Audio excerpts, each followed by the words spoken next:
ఓం నమో భగవతే శ్రీరమణాయ. Yes Cohen Iraq దేశపు యూదుడు, వృత్తిరీత్యా అకౌంటెంట్. జీవిత రహస్యాన్వేషణలో భారతదేశానికి 1927లో వచ్చాడు. మద్రాస్ థియోసాఫికల్ సొసైటీలో చేరే ముందు కొన్ని సంవత్సరాలు బొంబాయిలో పనిచేశాడు. అక్కడ మహర్షి గురించి విని వారి రచనలను కొన్నిటిని చదివాడు. ఇది అతని మీద మంత్రజాలం వలె పనిచేసింది. శ్రీ రమణాశ్రమాన్ని తన నివాసంగా 1936లో చేసుకున్నాడు. 1980లో కన్నుమూశాడు. అతడు ఆశ్రమంలోనే ఖననమయ్యాడు. Guru Ramana, reflections on talks with Ramana Maharshi, residual reminiscences of Ramana అతని రచనలు. అతని అనుభవాలు అతని మాటల్లోనే విందాం. భోజనం చేసేటప్పుడు కొత్తగా వచ్చిన వారిని మహర్షికి ఎదురుగా కూర్చోపెట్టడం ఆ రోజులలో ఆనవాయితీ. భోజనానంతరం హాలులోకి మహర్షి వస్తున్నారని ఎవరో ప్రకటించారు. అక్కడికి త్వరగా వెళ్ళాను. నా వెనుకనే నెమ్మదిగా నడుస్తూ పొడవాటి ఆకట్టుకునే రూపంతో దృఢమైన అడుగులతో హాలులోకి ప్రవేశించారు. హాలులో వారితో పాటు నేనొక్కడనే ఉన్నాను. సంతోషం, శాంతి నన్ను ముంచేశాయి. అంతటి నైర్మల్యం, సంతుష్టి ఆ రీతిగా అంతకు పూర్వం ఎవ్వరి సాన్నిధ్యంలోనూ నాకు అనుభవం కాలేదు. విప్పారిన కళ్ళతో వారు నిశితంగా నా వైపు చూస్తున్నట్టు గమనించాను. ఆ నయనాలలో ఉపశమింపచేసే శక్తి ఉంది, దివ్యత్వం ఉంది, అమాయకత్వం ఉంది. సమ్మోహనపరిచే ఆ మూర్తిని చూస్తూ నేను పరవశుడైపోయాను. ఆనాటి నుండి శ్రీ రమణాశ్రమం నా శాశ్వత నివాసమైపోయిందని వేరే చెప్పనక్కర్లేదు. నేను ఆశ్రమానికి వచ్చిన కొద్ది రోజుల తరువాత ఒకనాడు మహర్షి పొద్దున పూట పలహారం చేసి తిరిగి వచ్చే వేళకు నేనొక్కడినే హాల్లో కూర్చుని ఉన్నాను. నా పక్కనే ఒక గ్రంథం ఉండడం చూసి అదేం పుస్తకమని వారు అడుగుతూ పుస్తకాన్ని చేతిలోకి తీసుకున్నారు. అదొక నోట్బుక్ అని చెప్పాను. పక్కనున్న దుబాసితో, ఈ తెల్లవాడు నోట్బుక్ లేకుండా ఎక్కడికి వెళ్ళడు అన్నారు. ఈ మాటలతో నేను వారినేమైనా అడగవచ్చని అనిపించి లైంగిక వాంఛ గురించి అడిగాను. నిన్న రాత్రి బ్రంటన్ నేను ఈ విషయమై తీవ్రంగా వాదించుకున్నాం. ముఖ్యంగా దీనికి ఆధ్యాత్మిక జీవితంపై ప్రభావం ఉంటుంది కాబట్టి. దీనిపై మహర్షి అభిప్రాయం ఏమిటి అని అడిగాను.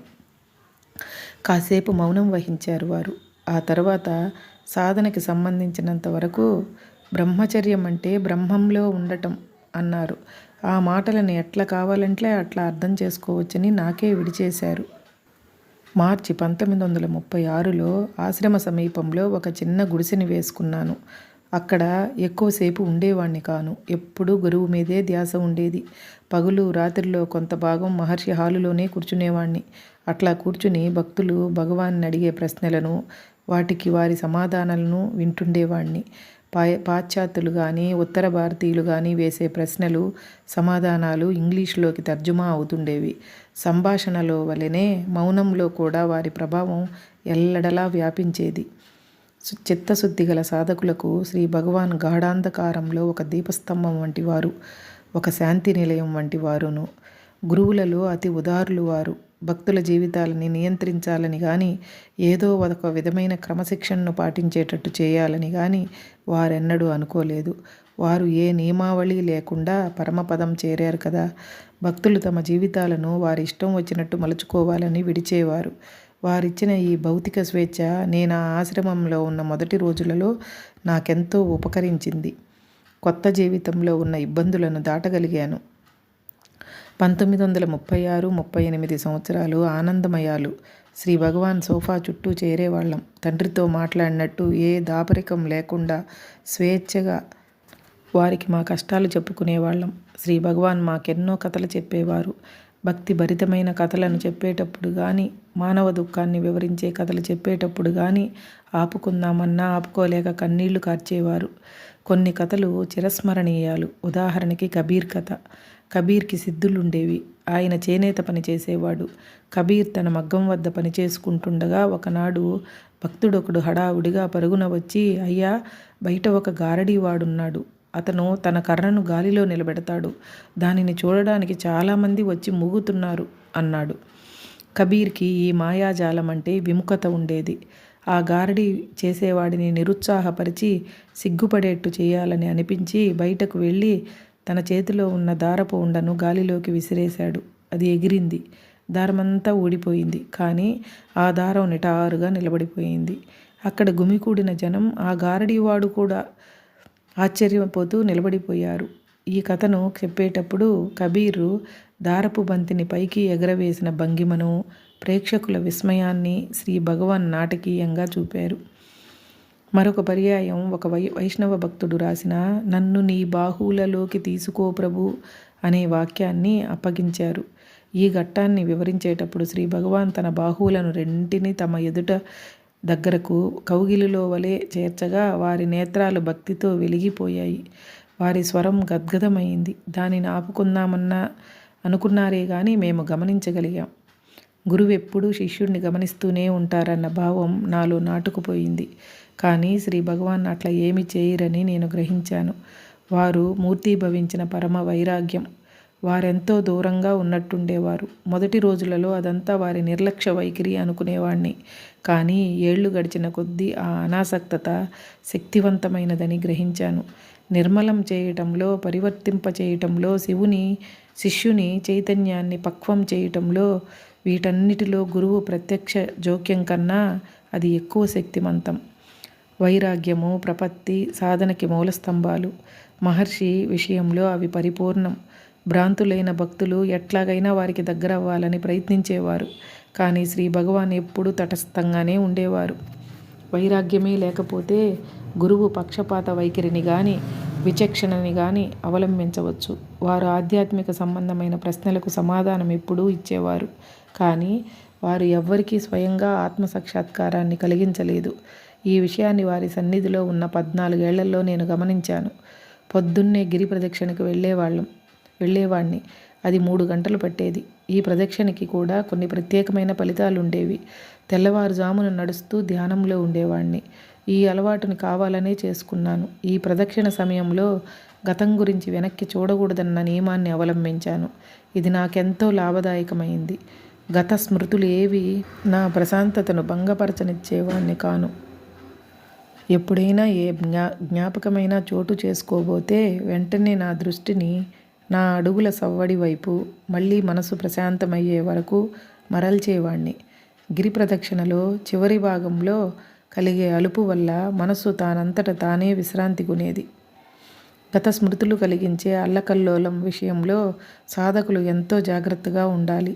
గతించిన కాలంలోని పరీక్షలు, పొరపాట్లు, చేసిన పనులు, చేయని పనులు, ఆప్యాయతలు, ద్వేషాలు, వ్యక్తిగత దుర్ఘటనలు, భయాలు, ఉద్వేగాలు వీటన్నిటినీ పునశ్చరణ చేసుకోకూడదని సాధకులకు పదే పదే చెప్పాలి.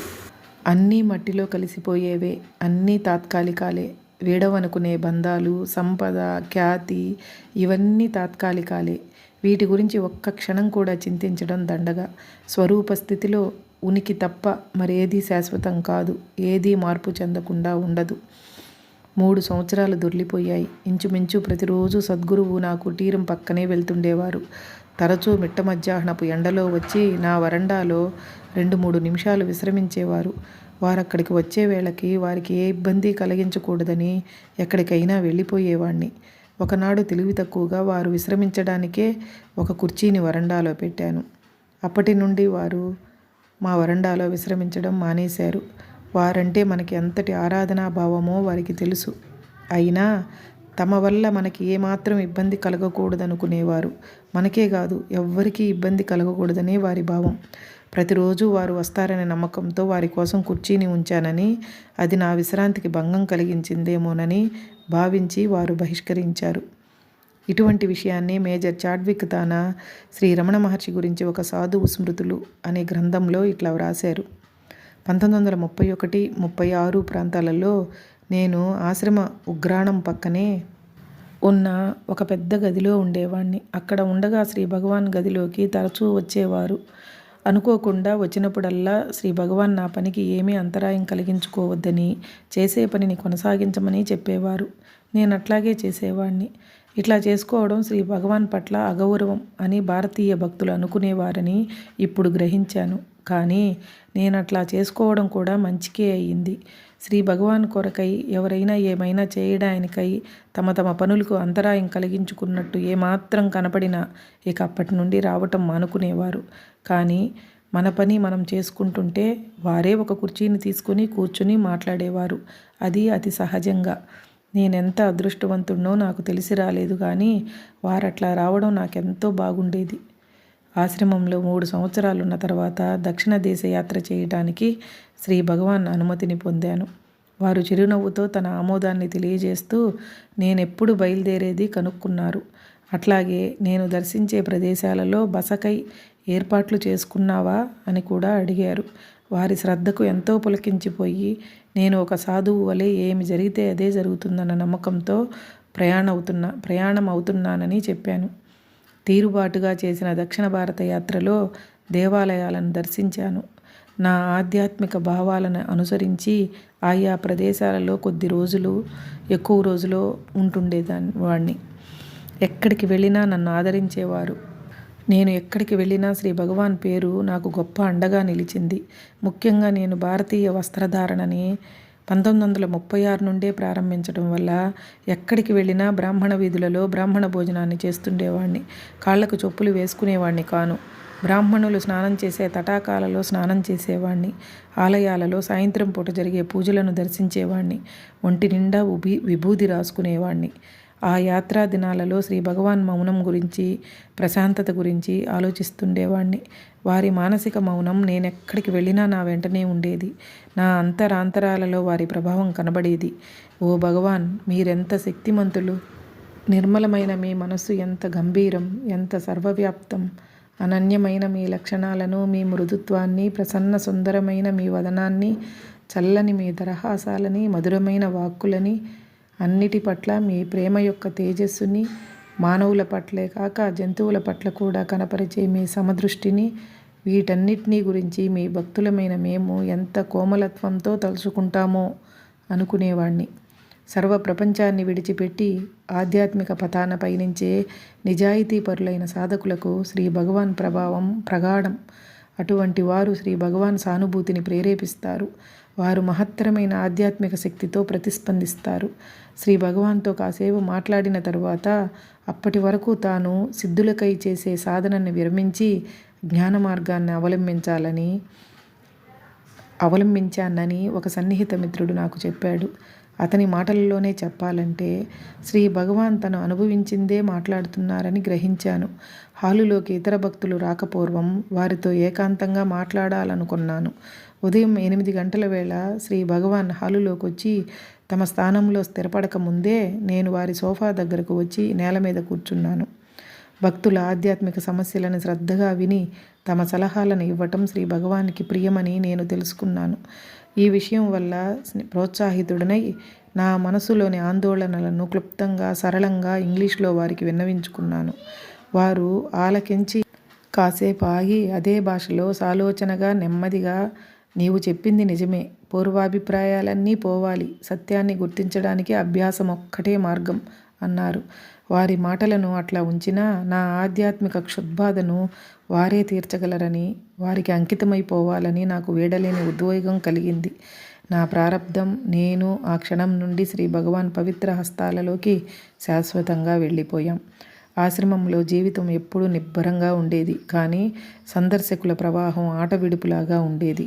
అంతేకాకుండా ఆయా వ్యక్తులు చెప్పుకునే సమస్యలు వింటుంటే మానవుని మనస్సు, దాని రుగ్మతలు గురించి అవగాహన ఏర్పడేది. మానసిక సమస్యలు, వాటికి కారణభూతమైన పరిస్థితులు విశ్వంలో మనకి కనబడే భౌతిక వైవిధ్యాల కంటే ఎంతో ఎక్కువ. శ్రీ భగవాన్ ఆయా సమస్యలకి అద్భుతంగా సూచించే పరిష్కారాలు వింటుండడం కూడా ఒక రకమైన సాధనే. వారి సమాధానాలు హేతుబద్ధంగా ఉండేవి, కానీ అన్నిటికీ అంతిమ పరిష్కారం ఒక్కటే: నీవెవరివో తెలుసుకో. మొదట పృచ్ఛకుని ప్రశ్నలకు సమాధానాన్ని అతనికి సుపరిచితమైన విధంగానే సమాధానాలు చెప్పి మెల్లిగా వాదాన్ని ఆపి అన్ని సమస్యలకు మూలమైన అహం వైపుకు మళ్లించేవారు. ఆ అహం స్వరూపాన్ని తెలుసుకోవటమే అన్నిటికీ సర్వరోగ నివారణి వంటిది. సైకాలజిస్టులు మనస్సు గురించే మాట్లాడతారు, కానీ శ్రీ భగవాన్ ఆ మనస్సుకు మూలమైన ఆత్మ వద్దకు తీసుకుపోతారు. విచిత్రం ఏమంటే శ్రీ భగవాన్ చెప్పిన భావాలు పూర్తిగా అవగాహన అయినా కాకపోయినా సందర్శకులకందరికీ వారంటే సదభిప్రాయమే కలిగేది. పరిపూర్ణ మానవుడంటే సిద్ధులున్నవాడని జనం నమ్ముతారు. కానీ నిజంగానే పరిపూర్ణమైన మహనీయుడు ఎంతో సూక్ష్మంగా బయటకి ఏ అద్భుతాలు ప్రదర్శించకుండా ఎంతటి పరివర్తనని తీసుకువస్తారో గ్రహించరు. ముఖ్యంగా నిజమైన శిష్యుల విషయంలో దీనిని గమనించవచ్చు. వాళ్ళను ముక్తులుగానో ముక్తికి చేరువైన వారిగానో చేస్తారు బాహ్య సిద్ధులు ఇవి చేయలేవు కదా. చాలా కాలం శ్రీ భగవాన్ సన్నిధిలో ఉన్న వాళ్ళందరూ కేవలం వారి ఉనికి తమకెంతటి మంగళప్రదమో చెప్పగలరు. శ్రీ భగవాన్ 1930-1940 సంవత్సర ప్రాంతాలలో భక్తుల ప్రశ్నలకు ఇచ్చిన సమాధానాలు కొహెన్ రాసుకున్న నోట్స్లోని భాగాలు ఈ దిగువన ఉన్నాయి. శ్రీ భగవాన్ ఎప్పుడూ తమిళంలోనే మాట్లాడేవారు. ప్రశ్నలు తెలుగులో కానీ మలయాళంలో కానీ ఉంటే తప్పక ఈ 2 భాషలలో కూడా సమాధానాలు ఇచ్చేవారు. ఈ భాషలేవీ రాని వారికి ఒక దుబాసి ద్వారా ఇంగ్లీష్లో సమాధానాలు లభించేవి. శ్రీ భగవాన్ ఇంగ్లీష్ని చదవగలరు, అర్థం చేసుకోగలరు, కానీ మాట్లాడడానికి ఇష్టపడేవారు కాదు. సత్యం ఎప్పుడూ ఉండేదే. సినిమాలో బొమ్మలు ఆడే తెరవలే ఎప్పుడూ ఉండేదే. తెర మీద బొమ్మ ఉన్నప్పుడు తెర కనపడదు. బొమ్మని ఆపితే తెర కనపడుతుంది. అన్ని భావాలు, అన్ని సంఘటనలు శుద్ధ చైతన్యం అనే తెరపై కదిలే బొమ్మలే. అవేవీ వాస్తవం కాదు. శుద్ధ చైతన్యమే సత్యం. సినిమా ప్రదర్శనలో బొమ్మలు చూడాలంటే చీకటిగా ఉండాలి. లైట్లన్నీ వేస్తే బొమ్మలు మాయమవుతాయి. అట్లానే ఆత్మజ్యోతి సమక్షాన వస్తుజాలమంతా మాయమవుతుంది. భగవంతుణ్ణి స్మరించు. మమకారాలన్నీ క్రమేపీ పోతాయి. కోరికలన్నీ మాయమైన తర్వాత భక్తి కానీ ప్రార్థన కానీ మొదలు పెడదామనుకుంటే చాలా కాలం వేచి ఉండాల్సి వస్తుంది. చెడు కార్యం తిరిగి ఎప్పుడో ఒకప్పుడు దెబ్బతీస్తుందన్నది ప్రతి వివేకికి అనుభవమే. నిన్ను నీవు ప్రేమించుకున్నట్టే నీ పొరుగువాడిని కూడా ప్రేమించు అన్న మాటకి అర్థము నీ పొరుగువాడు నీ ఆత్మే కనుక అతనిని ప్రేమించాలని. వస్తూ పోతూ లేస్తూ పడుతూ పుడుతూ చస్తూ ఉండేది అహం. ఎల్లప్పుడూ ఉండేది మార్పు చెందనిది గుణరహితమైనది ఆత్మ. బాధ, సంతోషం అహానికి సంబంధించినవి. అసలు అహమే ఒక కల్పన. దాని స్వరూపం ఏమిటని నిరంతరం శోధిస్తుంటే అది మాయమవుతుంది. అంతటితో బాధ, సంతోషం అనే భ్రమలు కూడా పోతాయి.